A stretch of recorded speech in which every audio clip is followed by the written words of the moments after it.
Alhamdulillah, wassalatu wassalamu ala rasulillah. Amma ba'd. Assalamu alaikum wa rahmatullahi wa barakatuh. Urmatlı cemaat, barыңыздардың айтыңыздар мәрек болсын. Кечеге Арифа күні қармаған орозоңыздар Құдай Таалам қабыл қылсын. Келет қой хадисте. Аллах Таала нәсіп қылса, ошол менен ошол Арифа күндегі орозо дейді, 2 жылдық күнөөнү кечирет деген үмүтүм бар деген да. Демек иншалла үмүт кылалы. Аллах Таала ошо биздин кемчиликтерибизди кечирген болсун. Ошо орозо себептүү. Себеби бул жылына бир жолу келе турган бир мүмкүнчүлүк.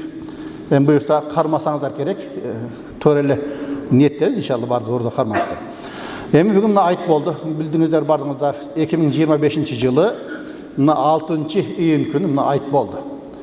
Эми акырындык менен ушинтип бул жылып кете берет. Кудай Таалам кудуретин карасаңыздар, ошол майрамдарды, диний майрамдарды ай эсеби менен кылып койгон. Жыл сайын 10 күндөн жылып турат да. 10 күндөн жылып турат. Ошентип 36 жыл дегенде кайра айланып келе берет экен да. Bir айда 3 жыл жүрөт экен. Мисалы мына жай өтүп кетти, эми акырындык менен кыштарда келет. Мисалы биз окуп жүргөндө студент кездерде ошо кыштын күндөрү болчу эле да, Курбан айт. Кайра айланып ошол кышка келет. Эми барыңыздарга ошол айтыңыздар маарек болсун, курманчылыгыңыздарды кабыл кылсын. Биздин бүгүнкү темабыз ошол жетимдердин акысы деген тема экен. Жетимдердин акысы деген тема экен. Пайгамбардын хадисинде келет: "Ана ва кафилил ятим кахатайн." Мен жана жетимди ошол мойнуна алган адам, же болбосо карамагына алган адам ушундай болот мени менен бейиште деген да. Бул деген карасаңыздар, аралыгынын жакындыгын түшүндүрөт да. Кимде ким ошол жетимди карай турган болсо, аралыгы ушундай мени менен бейиште жакын болот дейт. Эми мындай караганда ошол не? Бул жакындыгын айтып атат да бул жерде. Эми дагы бир хадисте келет: кимде ким ошол жесир аялдарга жардам берип, ошо мындайча айтканда демөөрчүлүк кылып, кедейлерге, муктаждарга демөөрчүлүк кылып жардам бере турган болсо, ошолордо кал мужахид фи сабилилlah, Аллах жолунда жихадка чыккандай дейт. Мындайча айтканда бул не? Түнү менен намаз окуганга барабар, эртеден кечке орозо кармагандай соопко жетет дейт. Эгерде эмне ошолорду кепилдикке алып, ошолордун көңүлүн көтөргөн болсо. Бул жерде жетим жесирлерге жардам берүү бул өтө сооптуу иштерден. Карай турганы жок, карар көрөр жок деп коет го бизде. Өтө кыйын да. Мисалы мына жетимчилик, мисалы биздин деле башыбыздан өткөн. Бул өтө кыйын. Ата бул өзүнчө бир тирек экен да. Ата тирек, бир тоо экен да. Мен ошол сүйлөп атсам, бирөөсү айтат: "Устаз дейт, мен атам көп ичет эле" дейт да. Ушунчалык жинделет элем дейт. Неге ичесиң дейт элем дейт. Ошентип атам өтүп кетти дейт. Азыр ушунчалык сагынам дейт. Мейли дейт. Ичсе дагы дейт, ошо төрдө отурса кана дейт ошол атам дейт. Карасаңыздар, атанын орду башка да. Мейли дейт, ичсе дагы төрүндө отурса мен ошону сыйламакмын дейт да, баягы шыйлап. Жок дегенде баланчанын уулу деп айтат эле да мени дейт. Азыр мени бардым жетим деп айтат дейт. Ошондуктан бул атанын орду башка туугандар. Ата өзүнчө бир жөлөк, таяк, бир таянар тоо деп коет го. Ата жок болсо кыйын экен да. Анча-мынча нерсени ошол не иче башка кыла атасы, бул менин балам, мындай деле чечип коет да. Ошентип чече турган эч кимси жок да алардын. Мисалы мектепке барат. Мектепке барса артынан бара турган атасы жок. Кечигип калса машина менен алып кете турган атасы жок. Мурдагы мисал билинбейт эле, бардыгы мектепке жөө барып, жөө келет элек, бир айылда 3-4 машина болот эле. Азыр элдин баары көпчүлүгү машина менен ташып калды. Ошондой заманда баягылар эметет экен да. Атанын орду башка экен да. Интернетте көрдүңүздөрбү? Бир киши кызын велосипеди менен, велосипедин артына мына кичине будка кылып туруп, кызын ошону менен ташып жүрөт да. Карасаң, ар бир кыз атасынын принцессасы деп коет го. Музыкаларын коюп туруп баягы жерде. Ошо кыз чоңоюп калды, жана күндө көрсөтүп жүрөт. Ошо кызыны будка кылып, ошого отуруп туруп, өзү велосипед менен дайыма мектепке ташып жүрөт да. Көрбөйсүздөр, демек атанын орду башка экен да. Эгер ата жок болсо, бул кыйын экен. Шарият боюнча ата жок болсо жетим болуп эсептелет да. Ата жок болсо жетим болуп эсептелет. Бирок жашоонун алып карай турган болсок, бул эне атанын дагы эненин дагы ролун ойной берет экен туугандар. Үйдің içine kirse ene, sırtqa çıksa ata olup beri alады eкен, ene байқұш. Ата enенің rolunu oynay albaydı eкен da. Ата enенің rolunu oynay albaydı onlar. Kaçan ene ölgönde oşonda çındığı жетім болады eкен da. Kaçan ene ölgönde çındığı жетімсірейді eкен адамча. Бирок шариатта ата өлсе жетім болуп эсептелет. Ошондон тугандар жетимдерге бир көңүл буруп, ошолорго бир жардам берүү бул өзгөчө иш да. Өзгөчө иш. Анан жетимдин эң жакшы үй дейт. Кайсы үйдө бир жетим болуп, ошого бир жакшы мамиле кылса, ошол эң жакшы үй дейт да баягы жерде. Ошого бир жакшы мамиле кылынса дейт. Бирок кээ бирлер бар да. Түрткүнчөк, жалтанчак болуп калган, ар кимси түрткүлөй берип, уруша берип, сен андайсың, мындайсың дей берип, байкуш ба жетим бала. Кээ бир семинар көрүп аттык, жетимди. Салам алейкум десең жалтактайт да. Осы салам алейкум деген сөзгө мындай жалтактап калган да. Сен таяк жей берип, байкуш корунчак болуп калган да. Ошондуктан Кудай сактасын андай нерседен. Ошол пайгамбар хадисте мактагандай бир жакшы үйдөн болсун да. Эгер кайсы үйдө Кудай сактасын эми андай болбосун, бирок ар кимдин башыбызда бар. Бирөөгө эрте келет, бирөөгө кеч келет деп, эгер өлүм болуп турган болсо, артында калгандар жетим, ошолорго бир жакшы мамиле болуш керек. Эми жетимдин тарбиясында ушунчалык сабырдуу жүрөк керек экен да. Баарысын эле жүрөгү ошого туруштук бере албайт экен. Себеби чоочун эле бирөөнүн баласы да, ошого жакшы тарбия берип, кийим кечесин алып ошону багыш бул кыйын да. Мисалы билесиздер, дайыма мына бурчта ажыга кетти, Аксакал. 87-ге чыкты Абдырахман Аксакал. Дайыма мен чекесинен өп коюп саламдашам. Байкайсыз жүрөсүздарбы? Ошол Аксакалдагы бир баланы ошо атасы өтүп кеткен экен, ошону өзү колдоосуна алып, кепилдигине алып, мектепти бүтүрүп, Египетте 10 жылдан ашык окуганда спонсор болуп берди. Ошонучу. Куранды толук жаттап, 10 кыраатты эметип берди. 10 кыраатты бүтүп, Кыргызстандагы мен деген аалымдар эле. Алдагын байкуш былтыр кайчып болуп калды. Аяга кайгырды. Жаназасын алым жигит эле да, бүт мындай илимди, Куранды толук жаттаган.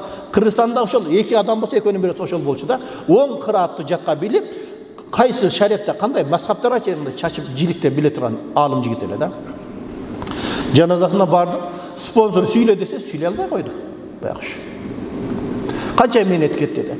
Ошол өтүп кетти, ошондо курсакта баласы калган экен, 9 ай өткөндөн кийин баягы эркек уулдуу болду да.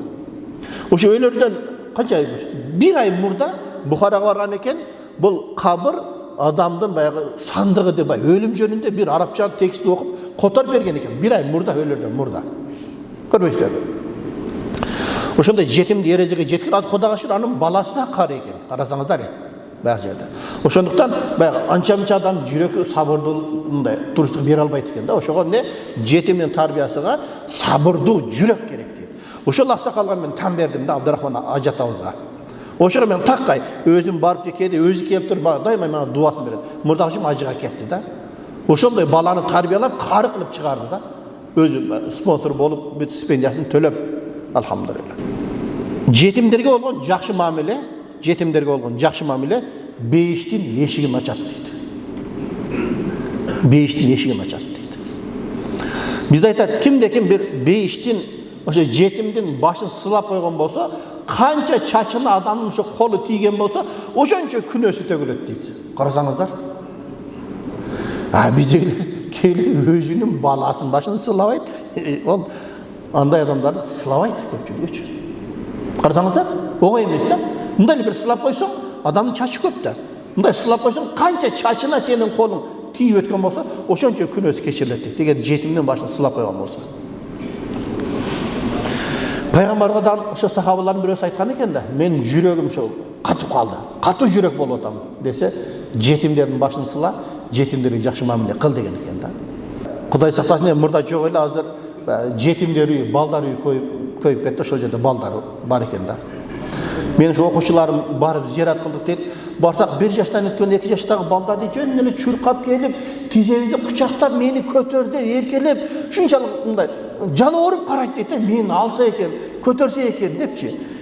Бирөөсү келип кучактап алып дейт, "Жок, кет, бул менин атам, сен кет, бул меники" деп жаны жүрөгүм ооруду дейт. ете албай калат десең, жүрөң ооруйт экен баягыларды көрсөң дейт. Карасаң, атасы жок да баягы таштанды да. Көрбөйсүңбү? Ошондой жетимдерди карай турган болсоң, адамдын жүрөгү жумшарат экен да. Жүрөк жумшарат экен. Баягы ыйлап келди да, баягы шагиртимчи. Аябай мындай кайгылуу окуя экен дейт да, барсаң чыга албай калат экенсиң барсаң дейт. Бардыгы чуркап келет дейт. Чуркап келип жана кучактап баягы жерде мени көтөрсө экен, эркелетсе экен депчи баягы жерде. Карасаңыздар, эми Кудайдын каргышы болсо керек ошол таштап кеткендергечи. Тирүү жетим кылып таштап кеткендерге. Мисалы шаарда төрөлгөндөн баштап карайт экен, 2 жашка чейин, 2 жаштан кийин башка жака которот экен. Ошо тарбиячы эжейлерине көнүп калгандан кийин башка жака которулганда ошо курсаа болуп, кээ бирлер өлүп калгандар дагы бар экен да байкуштар. Сен баягы 2 жыл жашаса, 2 жыл баягы тарбиячыга көрүп калат экен да баягы жерде. Көрбөйсүңөр? Ошо жетимдик кыйын туугандар. Ошого жетимдерге бир жакшы мамиле кылыш керек. Эми бизде айтат, жетимдерге ким жардам берсе, ал өлбөйт эч качан дейт. Ал тирүү дейт. Көзү өтүп кетсе дагы ал тирүү болуп эсептелет дейт. Анткени ошо жетимдерди коргогон, колдогон, ошолор дайыма эстеп турат экен да. Ошолорго дуа кылып турат экен да. Көрбөйсүңөрбү? Көзү өтүп кетсе дагы ал адам тирүү болуп эсептеле берет дейт. Анткени жетимди колдоду. Бул ошо биздин аалымдардын сөзү. Ошо интернетте көрдүм да, африкалык бир киши бар экен, миллиондон ашык жетимди өзү карамагына алып, карап, үйлөнтүп, жайлантып, окутуп, эрежеге жеткирип коюптур да. Миллиондон ашык адамды. Карасаңдар, кандай бир жүрөк, кандай жүрөк ошого туруштук берет. А бизде акчаларыбыз барлары бар, бирок өзү жетим, мейли жетим. Өзүнүн бир тууганына карлашпай койду го. Бир тууганына карлашпагандар толтур азыр. Bir tuğan açık oturat, bir tuğan da kıynalıp жүрөт, анын менен иши жок. Элдин көзүчө мына менде $1000 зекет, $2000 зекет. Кимге жардам бериш керек деп эл көрсүн, ошентип таркатып жүрөт, өзүнүн туугандарын кыйнап жүрөт. Эң залым адам ким десе, Алланын алдында жетимдин акысын уурдаган адам дейт. Залым деген бул бирөөнүн акысын тартып алган, бирөөнүн акысын бербей койгон, бирөөнүн акысына кирген адамды залым деп коет да. Эң залым адам ким десе, жетимдин акысын тартып алган адам дейт. Жетимдин акысын кантип тартып алат? Биз өзү сезбейбиз. Кудай сактасын. Бардыгыбыз ошолордун катарына кирип калган болушубуз мүмкүн, Кудай сактасын. Аллах өзүн кечирсин. Бардыгыбыз ошол катарга кошулуп калышыбыз мүмкүн. Кайсы бир эркек өлдү. Ошо эркектин балагатка жете элек жаш балдар калган болсо ошолор жетим. Ошол үйдөн тамак жесек, ошо залымдык, ошону тартып алган болуп эсептелет экен да туугандар. Аны мисалы биз билбестен жеген болушубуз мүмкүн. Жеп эле жүргөн болушубуз мүмкүн. Мисалы, ошондой жерде жегендер барып кол көтөрүңдөрчү кана. Өлгөн, жаш балдар калган, ошо жаназадан кийин тамак жегендер барбы ошол жерде? Көпчүлүгүбүз жегенбиз да бул жерде. Ошол Алланын алдында эң залым адамдар ошолор экен да. Жетимдин акысын тартып алгандар деп атат да. Тартып алган, ал жетим бакшы өзүнүн акысын талаша албайт да. Бул менин акым, бул мураска атамдан калган, бул меники тийбей эле деп айта албайт да баягы жерде. Ал байкуштар кой союп элдер жеп атат, той болуп атат деген эле сүйүнө берет да байкуштар. Биздин дагы тааныштардан бири өтүп кетти. 2 класстагы баласы боз үйгө атасын жаткырып койгон. Мама, атамды неге жерге жаткырып койгон? Үшүп калбайбы? Түшүрүп жаап коелучу үстүгө дейт экен караса. Түшүмөй атат, бай өлгөнүн элестете албайт да байкуш. Неге жерге жаткырып койгон? Астына калгарак салып, үстүнө калгарак түшүрүп жаап койбойлу деп ошентип айтат дейт. Бул кантип өзүнүн акысын билбейт, талаша албайт өзүнүн акысынчы. А биздикилер болсо барып туруп эмне? Аксакалдар баш болуп туруп, сойгула мынаны сойгула, аны кылла, муну кылла, кудаларга тигин тарт, муну тарт деп туруп той болуп кетет. Өлүм кокус келет туугандар, өлүм кокус келет да. Өлүмгө адам даярданбайт, кокус келет.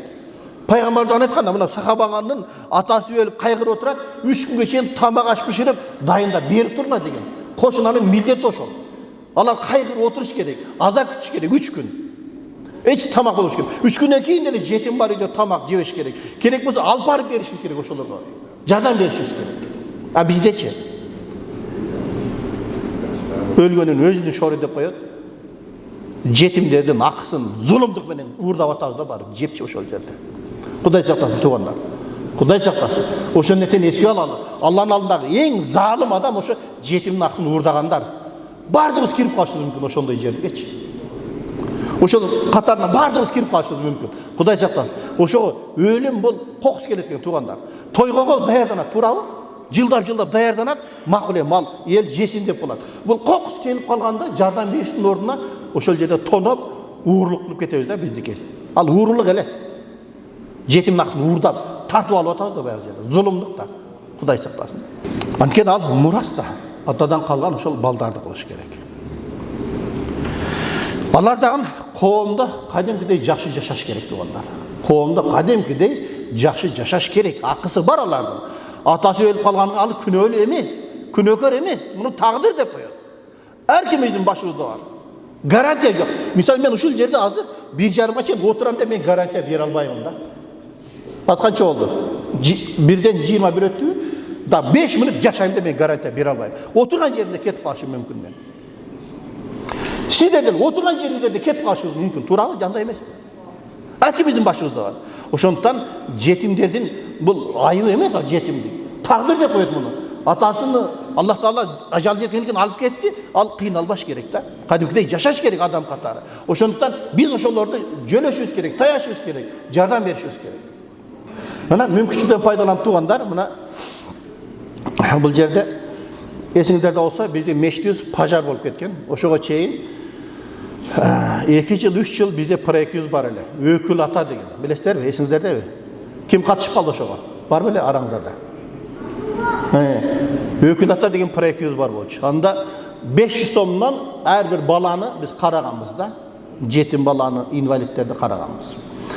Азыр эми Кудай ашыр мына мешитибиз кайра оңдолду, кайра өз ордуна келди. Ошол проектибизди эгер кайра баштасакпы деген бир ниетибиз бар да. Мисалы адамга карасаңыздар, анча-мынча муктаждарга эт таркатып атат. Ошо Ас-Сафа деген фонд таркатып атат. Ас-Салам деген арабтардын фонду таркатып атат. Биздин колубуздан келбейби ошол нерсе туугандар? Келбейби биздин колубуздан? Неге ошол арабтар берет дагы биз бере албайбыз? Неге сиз мисалы ай сайын 1000 сомдон бере албайсыз? Мисалы сиз бере албайсыз 1000 сомдон? Мисалы мен бере алам ай сайын 1000 сомдон бере алам, күчүм жетет. Келиңдер ошону дагы бир колго алалы. Кандай дейсиздер? Кимдер колдойсуздар? Ай сайын 1000 сомдон. Ай сайын 1000 сомдон бир жетимди колдойлук. Ким каалоочулар болсо, бирок 1-2 айдан кийин токтоп калмай жок туугандар. Минимум 1 жылга договор түзөйүк. 1 жыл ай сайын 1000 сомдон берем деп кимиңдер ишенсеңиздер, келтирип карекеге намаздан кийин фамилияңыздарды, телефонуңдарды таштап кетиңиздер. Иншалла ал 1000 сом чөнтөгүңүздөн деле түшүп калат. Туурабы? Bir kafege кирсеңиз, ал 1000 сомду жетпейт бир адамга. 5000 сом таштап чыгып кетип атасыздар. Туурабы? Жандай эмеспи? Ал 1000 сом bir жетимдин bir кереге жарап калат. Жок дегенде 1,5 килограмм эт алып туруп, bir 2-3 күн тамак жасап жейт иншалла. Анда буюрса ошол биздин проектибизди кайра баштадык. Өкүл ата деген проект. Ар бириңиздер bir семьяны, bir жетимди, же bir инвалидти атасы жок болсо, ошону биз шефке алып туруп, ошону каржылайбыз иншалла. Кудайым берсе. Ошону кайра баштайбыз. Кудайым насип кылса. Сиздер бар, мен бар. Мен сиздерге ишенем, алхамдулилlah. Иман мешитин жамааты берекелүү жамаат. Дайым айтам, бизде девиз бар, ураныбыз бар. Ал-кудвату кабла даъва. Үгүттөн мурда үлгү бол деген биздин башынан эле ураныбыз бар. Девиз. Өзүбүз көрсөтүшүбүз керек. Не себептен? Мен ошого күйөм да. Не себептен? Кувейттен келип туруп биздин жетимдерге жардам бериш керек. Не себептен? Эмираттан келип, же Саудиядан келип туруп жардам бериш керек. Неге ушул жерде туруп биз 1000 сомдон чыгара албайбыз? Уят бул. Мисалы, ошону биринчисini мисалы мен алайын. Биринчиси мени жазып коесуң, мурда иншалла. Калганы списокты түзүп туруп, эмеңиздер жазыңыздар, тизмени түзүп, телефонуңдарды таштап кетиңиздер, байланышып туруп, WhatsApp группа ачалы, 100 адам болобу, 200 адам болобу иншалла. Ошол жерде группа түзүп, тизме түзүп туруп, отчетун биз берип турабыз иншалла. Ай сайын 1000 сомдон. Минимум 1000 сом да. Мүмкүн араңыздарда мен өзүңүздөр мисалы 2000ден бересиздерби, 3000ден бересиздерби, ал өзүңүздөр эркиңиздер. Жок дегенде бул минимум да. 1000 сом.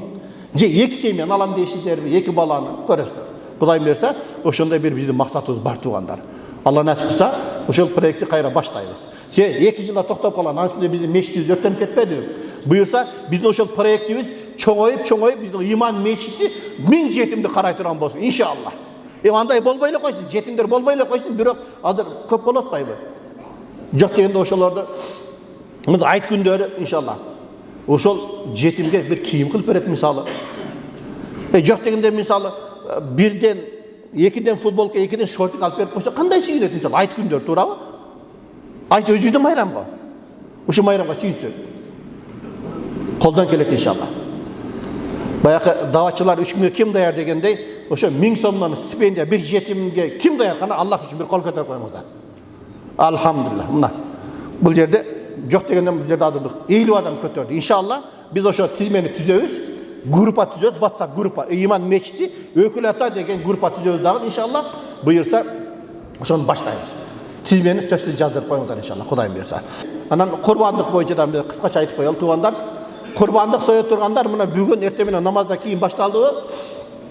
3 күн туугандар. Бүгүн 6-сы, 7-си, 8 күнү асырга чейин деп айтылат. Бирок кээ бир адамдар шамга чейин дейт. 3 күнүн ичинде сойсо жарайт дейт. 3 күн ичинде сойсо жарайт. Андан кийин кээде бизде баягы суроолордон дагы бир эскертип кетейин. Кээбирлер айтат да, бир семья биригип туруп бир кой сойсок болот дейт. Жок. Бул жерде бир адам бир эле кой соёт. Кимде зекет бере турган мүмкүнчүлүгү болсо, ошол адамга курмандык чалуу важип. Витир важип намазын окусак, казасын окуйбуз. Бул парз сыяктуу эле туугандар. Күнөкөрү болот эгер аны бербесек. Кечээ дагы мен жамаатта намаздан кийин сүйлөсөм, эгер аялда акчасы болсо, аял өзү бериш керек десем, кантип аял эмнеге берет дейт? Мисалы сиз дайыма экелет жаным деп 100 сомдон $100 бере берсеңиз, ал жыйнап зекеттин чеги 380 000 сом. 400 000 сом акчасы турабы, ал бай болуп эсептелет. Аялыңыз өзүнчө союш керек. Сойбосо Кудайдын алдында жооп берет. Күнөкөр болот. Сиз өзүңүзчө союшуңуз керек. Сиз акчаңыз болсо. Мисалы, сизде машинеңиз бар, өзүңүз айдаган. Бир машинени арендага берип койгонсуз. Ал машинеңиз $10 000 зекет бериш сизге важип. Курмандык чалыш дагы важип. 3 күн ичинде бир чалып, жетим-жесирлерге ошон таркатып берип коюш керек. Мисалы, сиз балаңызга ай сайын дайыма 500 сомдон берсеңиз, балаңыз ышык экен жыйнады. 500 000 сом жыйнап койду, балаңыз дагы бай болуп эсептелет. Ал дагы курмандык чалыш керек болуп калат. Көрбөйсүздөр. Семья биригип союбуз, ар бир адам өзүнчө кимде мүмкүнчүлүгү болсо ошол союш керек. Мисалы, азыр таң калышыңдар мүмкүн. Эгерде аялыңызда ошондой 400 000, 500 000 сом акчасы болсо, ал өзүнчө союш керек. Сойбосо Кудайдын алдында жооп берет, ал уже важип болуп калды туугандар. Муктаждар ушул күндөн пайдаланыш керек. Жетим-жесирлер кичине эт жесин туугандар.